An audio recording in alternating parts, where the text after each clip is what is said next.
அடுத்த கேள்வி என்ன கேட்குறாங்கன்னா, திருமண விருந்தை நாங்கள் விசாலமாக பெரிய செலவுல கொடுக்கலாமா என்ற மாதிரி ஒரு கேள்வி கேட்குறாங்க. இது சமூகத்தில் இருக்கக்கூடிய ஒரு வளமையான கேள்விதான். திருமண விருந்தை நாங்க விசாலமாக கொடுக்கறது மார்க்க ரீதியாக தடுக்கப்பட்ட ஒரு காரியமா, அது செய்ய முடியாதா என்றெல்லாம் கேட்குறாங்க. ஏனென்றால் தௌஹீத் ஜமாத்துடைய பிரச்சாரம் ஆரம்பித்த காலகட்டங்களில் எல்லாம் மிகப்பெரிய அளவுல கொள்கை ரீதியான ஒரு பிரச்சாரத்தை நாங்கள் மேற்கொண்டதோடு சமூக ரீதியான ஒரு சீர்திருத்தத்தையும் நாம் மேற்கொண்டு வந்தோம். அதுல மிக முக்கியமான ஒரு சீர்திருத்தம் தான் இந்த திருமணம் என்ற பெயர்ல நடக்கிற அனாச்சாரங்களுக்கு எதிரான பிரச்சாரம். இது ஒரு சமூக கொடுமை, சமூக சீர்கேடு, இது சீர்திருத்தப்பட வேண்டும் என்று நாங்கள் பலமாக குரல் கொடுத்து வந்தோம். அதுல மிக முக்கியமாக நாங்க சொன்ன ஒரு அடிப்படை தான் இன்ன ஆலமன் நிக்காஹி பரக்கா, திருமணங்கள்ல பரக்கத் நிறைந்த திருமணம் எது என்று சொன்னா ஐசுரு ஊமுனா, குறைந்த செலவில் நடத்தப்படுகின்ற திருமணங்கள் தான் பரக்கத் நிறைந்த திருமணமாகும் என்ற ஒரு செய்தியை சொல்லி, ஆதாரபூர்வமான செய்தி தான் இந்த செய்தியை சொல்லி மக்கள் மத்தியில நீங்க திருமணத்தை குறைந்த செலவில் நடத்துங்கள், எளிமையா நடத்துங்க. நபிகள் நாயகம் ஸல்லல்லாஹு அலைஹி வஸல்லம் அவர்கள் எளிமையாக திருமணங்களை நடத்தி இருக்கிறார்கள், வழிகாட்டி இருக்கிறார்கள் என்று ஒரு சமூக ரீதியான ஒரு சீர்திருத்தத்தை மேற்கொண்டு வந்தோம். அந்த நிலைப்பாட்டில் நாங்கள் இன்று வரைக்கும் இருக்கிறோம். அதுல எந்த மாற்று கருத்தும் இல்லை. யாரெல்லாம் சகோதரர்கள் குறைந்த செலவுல திருமணங்களை நடத்துறாங்களோ அதுல அதிகமான பரக்கத் அவர்களுக்கு கிடைக்கும். சமூக ரீதியாக திருமணம் என்பது ஒருவரை சார்ந்த ஒரு விஷயம் மட்டுமல்ல, ஒட்டுமொத்த சமூகத்தையும் பாதிக்கக்கூடிய ஒரு செயலாக இருப்பதனால இந்த திருமணத்தின் போது அவசியமற்ற விருந்துகளை நாங்கள் அதிகரித்துக் கொள்கின்ற நேரத்தில் வலிமா என்ற பெயரில் உள்ள சுன்னத்தான நபி வழியில் உள்ள அந்த விருந்தை நாங்கள் அதிகமான செலவுகளில் செய்கின்ற நேரத்துல இன்னொரு ஏழை குமரி கரை சேர்வதற்கு அது மிகப்பெரிய ஒரு தடையாக இருக்கிறது.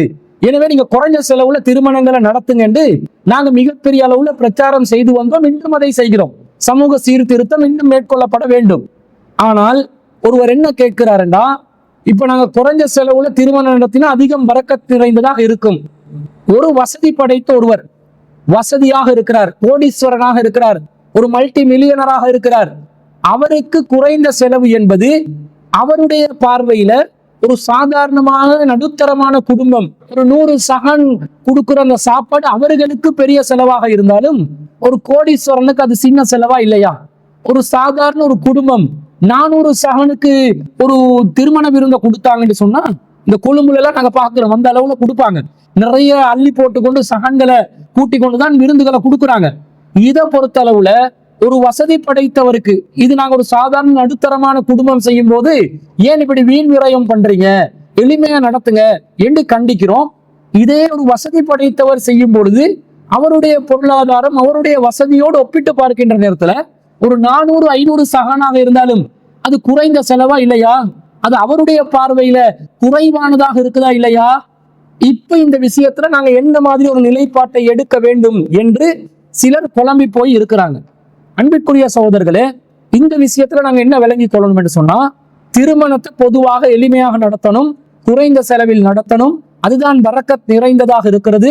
நபிகள் நாயகம் தன்னுடைய வாழ்க்கையில பெரும்பாலான சந்தர்ப்பங்கள்ல குறைந்த செலவில் தான் திருமணங்களை நடத்தி இருக்கிறார்கள் என்பதையெல்லாம் மறுப்பதற்கு எந்த ஒரு ஆதாரமும் இல்லை. அது தெளிவாக உள்ள ஆதாரங்கள், அதை தான் நாங்கள் கடைபிடிக்க வேண்டும். ஆனால் நபி ஸல்லல்லாஹு அலைஹி வஸல்லம் அவர்கள் ஒரு சிலருக்கு அவர்களுடைய நிலையை கருத்தில் கொண்டு அவர்களுடைய சொந்த சந்தர்ப்ப சூழ்நிலைகளை கருத்தில் கொண்டு விசாலமாக திருமண விருந்தை கொடுப்பதற்கு அனுமதி கொடுத்திருக்கிறார்களா இல்லையா? இப்ப ரசூல் ஸல்லல்லாஹு அலைஹி வஸல்லம் அவர்கள் ஹைஸ் என்ற உணவு பாலாடை கட்டிகளையும் நெய்யையும் பேரித்தம் பழத்தையும் கலந்த ஒரு ஹைஸ் என்ற உணவை கூட திருமண விருந்தா கொடுத்திருக்கிறாங்கன்ற செய்திகளை பார்க்கிறோம். அது எளிமையை காட்டுது. அதே நேரத்துல ரசூல் ஸல்லல்லாஹு அலைஹி வஸல்லம் அவர்கள் அப்துர் ரஹ்மான் இப்னு அவுஃப் ரலியல்லாஹு அன்ஹு போன்ற நபி தோழர்களுக்கு என்ன கட்டளை இட்டார்கள்? என்ன செய்தி வருது? நபி ஸல்லல்லாஹு அலைஹி வஸல்லம் அவர்கள் மதீனாவுக்கு வந்த பிறகு சஅத் இப்னு ரபி என்று சொல்லக்கூடிய நபி தோழரோட அப்துர் ரஹ்மான் இப்னு அவுஃப் ரலியல்லாஹு அன்ஹு இணைச்சி வைக்கிறாங்க, சகோதரர்களாக்கி வைக்கிறாங்க. இவர் ஒரு அன்சாரி தோழர், சஅத் இப்னு ரபி என்பவர் ஒரு அன்சாரி தோழர். அவர் கேட்கிறாரு, என்ன கேட்கிறாரு? இன்னி அக்ஸருல் அன்சாரி மாலன், என்கிட்ட நிறைய செல்வம் இருக்குது, அக்ஸினுலக்க நிஸ்பமாலி, என்னுடைய செல்வத்துல பாதி என்றாலும் நான் உங்களுக்கு தர தயாராக இருக்கிறேன். அதே மாதிரி நான் என்னுடைய மனைவிமார்கள்ல யாராவது அவங்க விரும்பினால் அவர்களை விவாகரத்து செய்து உங்களுக்கு நான் திருமணம் முடித்து தருவதற்கும் தயாராக இருக்கிறேன் என்று சொல்றாங்க. அந்த நேரத்துல அப்துல் ரஹ்மான் இப்னு அவுஃப் ரலியல்லாஹு அன்ஹு சொல்றாங்க, லா ஹாஜத் லி ஃபீ தாலிக, இந்த ரெண்டு மேட்டர்ல எனக்கு விருப்பம் இல்லை. ஹல் மின் சூக்கின் ஃபீஹி திஜாரா, இங்க எங்கேயாவது ஒரு மார்க்கெட் இருக்குதா, சந்தை இருக்குதா, வியாபாரம் செய்யக்கூடிய நிலையில் உள்ள சந்தை என்று கேட்டு அவருக்கு சூக்கு கைலுக்கா என்று சொல்லக்கூடிய ஒரு சந்தையை எடுத்து காட்டுறாங்க. அந்த சந்தையை சொல்றாங்க.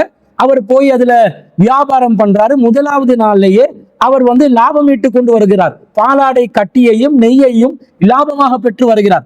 அப்ப அப்துல் ரஹ்மான் இப்னு அவுஃப் ரலியல்லாஹு அன்ஹு அவர்கள் வியாபாரத்துல நுணுக்கமான ஒருவர் என்பது இதன் மூலம் நாங்கள் விளங்கிக் கொள்கிறோம். அதற்கு பிறகு திருமணம் வேற நடக்குது. ரசூல் ஸல்லல்லாஹு அலைஹி வஸல்லம் அவர்களுக்கும் அழைப்பு கொடுக்கப்படல. ஆனா சும்ம தாபல் உதுவ, ஒரு நாள் காலையில ரசூலுல்லாஹ் அவர் சந்திக்க வரார். ஃபமா லபிஸா அன்ஜா அப்துல் ரஹ்மான் அலைஹி அஸரு சுஃப்ரா, அப்துல் ரஹ்மான் அவர்களிடம் மஞ்சள் நிறத்தில் ஒரு தடயம் இருக்கும் நிலையில் அவருடைய ஆடையை அவர் அணிந்து கொண்டு வர ரசூல் ஸல்லல்லாஹு அலைஹி கேட்கிறாங்க, தஸவ்வஜ்த, நீங்கள் திருமணம் முடித்தீர்களான்னு கேட்க அவர் நஅம், ஆம் என்று சொல்கிறார். வமன், யாரை முடிச்சீங்க? அப்ப இம்ராத்தம் மினல் அன்சார், அன்சாரு பெண்ணோட முடிச்சேன். கம் சுக்குத்த, எவ்வளவு நீங்க மஹரா கொடுத்தீங்க? ஜினத்த நவாத்தின் மின் தஹபின், ஒரு பேரிச்சங்கொட்டை அளவுக்கு நான் தங்கம் கொடுத்தேன் அப்படின்னு சொல்கிறார். அப்ப நபி ஸல்லல்லாஹு அலைஹி வஸல்லம் அவர்கள் சொல்றாங்க, அவுலிம் வலவ் பிசாத்தின், ஒரு ஆட்டையாவது நீங்கள் வலிமா விருந்தாக கொடுங்கள் என்று அப்துல் ரஹ்மான் இப்னு அவுஃப் ரலியல்லாஹு அன்ஹு சொன்ன செய்தி அனஸ் ரலியல்லாஹு அன்ஹு அறிவிக்கிறாங்க. புகாரில 2048 49வது செய்தியாக பதிவு செய்யப்பட்டிருக்கிறது. அப்ப அப்துல் ரஹ்மான் இப்னு அவுஃப் ரலியல்லாஹு அன்ஹு ரசூலா போட்ட கட்டளை என்ன? அவுலிம் வலவ் பிசாத்தின், ஒரு ஆட்டையாவது வலிமா விருந்தா கொடுங்க. அப்ப குறைந்தபட்சம் ஒரு ஆடாவது நீங்க என்ன செய்யணும்? வலிமா விருந்தாக கொடுக்கணும் என்று அப்துல் ரஹ்மான் இப்னு அவுஃப் ரலியல்லாஹு அன்ஹு ரசூலுல்லாஹ் கட்டளை இட்டதன் மூலம் என்ன விளங்குது? ரசூலுல்லாஹ் ஹைஸ் என்ற உணவை கூட வலிமா விருந்தாக கொடுத்து எளிமையா செஞ்சிருக்கிறாங்க. வாஸ்தவம் தான். ரசூலுல்லாவை பொறுத்தவரையில் அப்துல் ரஹ்மான் இப்னு அவுஃப் ரலியல்லாஹு அன்ஹு அவர்களுடன் ஒப்பிடும் பொழுது அந்த சந்தர்ப்பத்துல ரொம்ப வறுமையில் இருந்தார்கள். ஆரம்பத்துல ரசூலுல்லாஹ் தனவந்தராக இருந்தாலும் பிறகு இந்த இஸ்லாத்தை பிரச்சாரம் செய்ய ஆரம்பிச்ச நேரத்திலிருந்து செல்வங்களை எல்லாம் செலவழித்து ரொம்ப வறுமைக்கு உட்படுகிறார்கள். அப்ப இந்த மாதிரி வறுமையில் இருக்கக்கூடிய நபி ஸல்லல்லாஹு அலைஹி வஸல்லம் அவர்கள் எளிமையான நிலையில ஒரு ஹைஸ் என்ற உணவை விருந்தா கொடுத்தாங்க. ஓகே, அது சரியானதுதான். ஆனா வசதியான நிலையில் இருக்கும் அப்துல் ரஹ்மான் இப்னு அவுஃப் ரலியல்லாஹு அன்ஹு அவர்களை போன்ற நிலையில் யார் இருக்கிறார்களோ அவர்களுக்கு குறைந்தபட்சம் ஒரு ஆட்டையாவது விருந்தா கொடுங்க என்று ரசூலுல்லாஹ் சொன்னார்களா இல்லையா? அப்ப அது ஒரு குறைஞ்சபட்சம் ஒரு ஆடு. அப்ப 2 கொடுத்தாலும் பரவாயில்ல, 3 கொடுத்தாலும் பரவாயில்ல, 1க்கு மேல எத்தனை கொடுத்தாலும் பரவாயில்லை என்பது அந்த வாசகத்திலிருந்து விளங்குகிறதா இல்லையா? இதுல இருந்து நாங்க என்ன புரிந்து கொள்றோம்? யார் ஒருத்தர் வியாபாரம் செஞ்சு அல்லது வியாபாரம் இல்லாம வாரிசு முறையிலேயோ சொத்துக்களை பெற்றுக்கொண்டு வசதியுடன் இருக்கிறார்களோ அவர்கள் அதிகமான அளவில் திருமண விருந்து கொடுப்பதை இஸ்லாம் தடுக்கவில்லை. வசதி குறைவாக இருப்பவர்கள் அந்த வசதி குறைவுக்கு ஏத்த மாதிரி நடந்துக்கோங்க என்பதுதான் இஸ்லாம் இந்த இடத்துல நமக்கு வழிகாட்டி இருப்பதை நாம் விளங்கிக் கொள்கிறோம். நபி ஸல்லல்லாஹு அலைஹி வஸல்லம் அவர்களும் வறுமையில் தான் இருந்தார்கள். ஆனா எந்த நேரமுமே வறுமையாகவே இருக்குமா? இல்லை. செழிப்பான நிலையும் வரும், வறுமையில உச்சகட்டமையும் தொடும், மாறி மாறி வரும். அப்ப எந்த நேரம் பொதுவாக வறுமையான நிலையில் இருந்தாலும் ரசூலுல்லாஹ்வுக்கு வசதி ஏற்படுகின்ற நேரத்துல திருமண விருந்துல ரசூலுல்லாஹ்வும் ஒரு ஆட்டை விருந்தாக கொடுத்திருக்கிறார்களா இல்லையா? புகாரில வரக்கூடிய செய்தி, புகாரில 5154வது செய்தியாக வருகிறது. இதையும் அனஸ் இப்னு மாலிக் ரலியல்லாஹு அன்ஹு தான் அறிவிக்கிறாங்க. அவுலமன் நபியு ஸல்லல்லாஹு அலைஹி வஸல்லம் பி ஸைனப் ரலியல்லாஹு அன்ஹா அவர்களுக்கு ரசூல் ஸல்லல்லாஹு அலைஹி வஸல்லம் அவர்கள் திருமணம் முடிக்கிற நேரத்துல விருந்து கொடுத்தாங்க, வலிமா விருந்து கொடுத்தாங்க.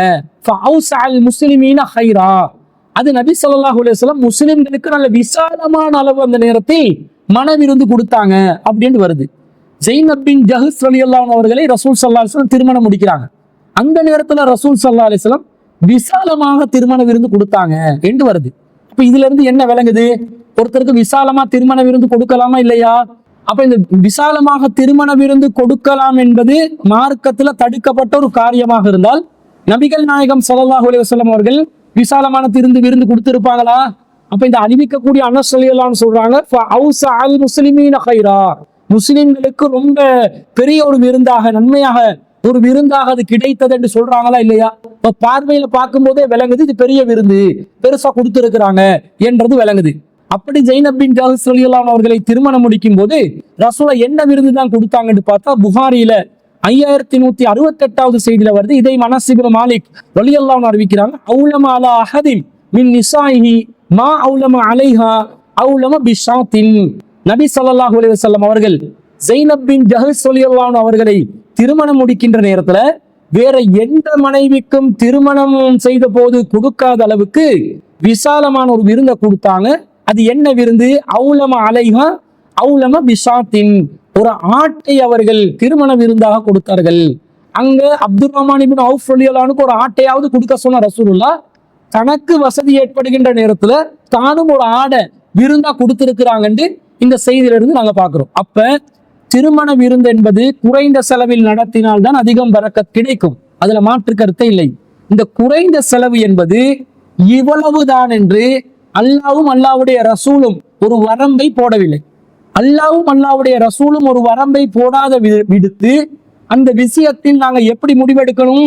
அந்த வசதி என்பது அவரவர்களுடைய தகுதிக்கு ஏற்ப வித்தியாசப்படும், மாற்றம் ஏற்படும். ஒரு வசதி படைத்த ஒருவருடைய குறைந்த செலவு என்பது அவரவருடைய தகுதிக்கேற்ப மாற்றம் அடையும்.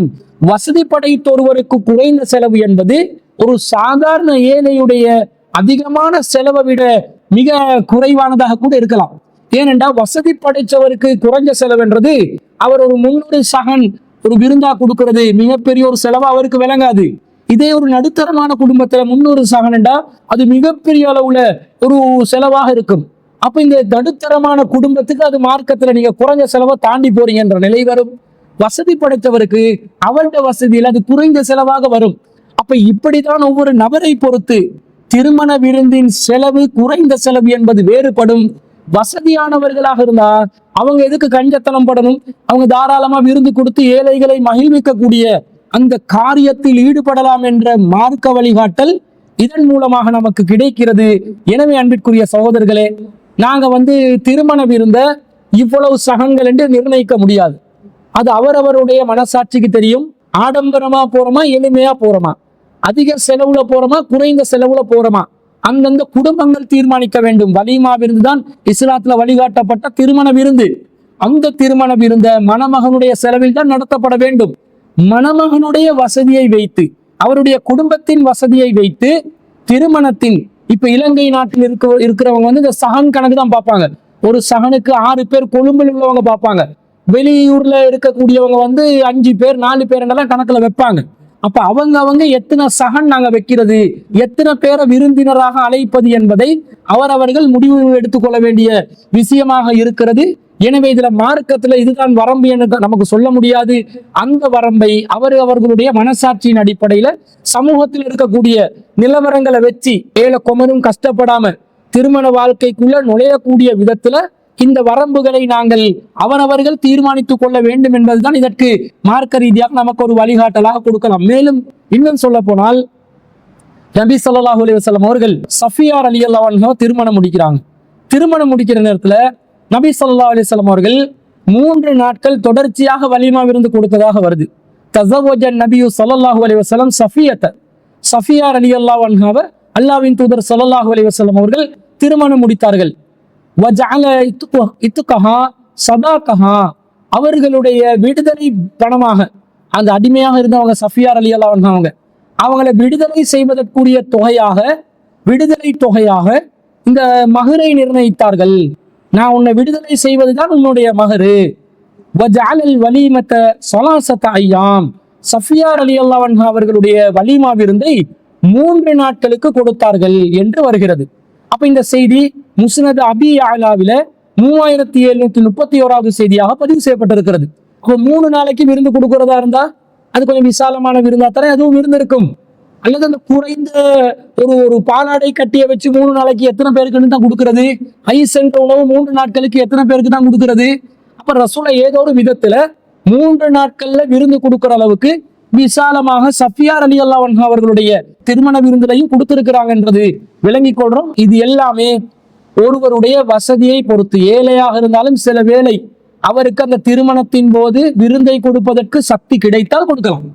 ஆனா பெருமைக்கு மாவெடிக்கிறதுக்காக வேண்டி கடன் வாங்கி எல்லாம் செய்யக்கூடாது. அடுத்தவர்கள பாராட்டு பெறணும் என்றதுக்காக வேண்டி பெருமைக்காக செய்யக்கூடாது. பகட்டுக்காக வேண்டி செய்யக்கூடாது. ஆடம்பரமாக செய்யக்கூடாது. இந்த மாதிரி மார்க்க ரீதியான வரம்புகளை பாதுகாத்து கொண்டு அதை அவர்கள் முடிவெடுத்துக் கொள்ள வேண்டும் என்பது விளங்குது. வசதி படைத்தவர்கள் அவர்களுடைய வசதிக்கேற்ற எளிமையான முறையில குறைந்த செலவுல, அது ஏழையோடு ஒப்பிடும்போது கூடுதலான செலவாக இருந்தாலும் வசதியானவர்கள் விசாலமா திருமண விருந்து கொடுக்கலாம் என்பதற்கு மார்க்கத்தில் எந்த தடையும் இல்லை என்பதுதான் அனைத்து செய்திகளையும் ஒருங்கிணைத்து நாம் விளங்கக்கூடிய ஒரு விளக்கமாக இருக்கிறது.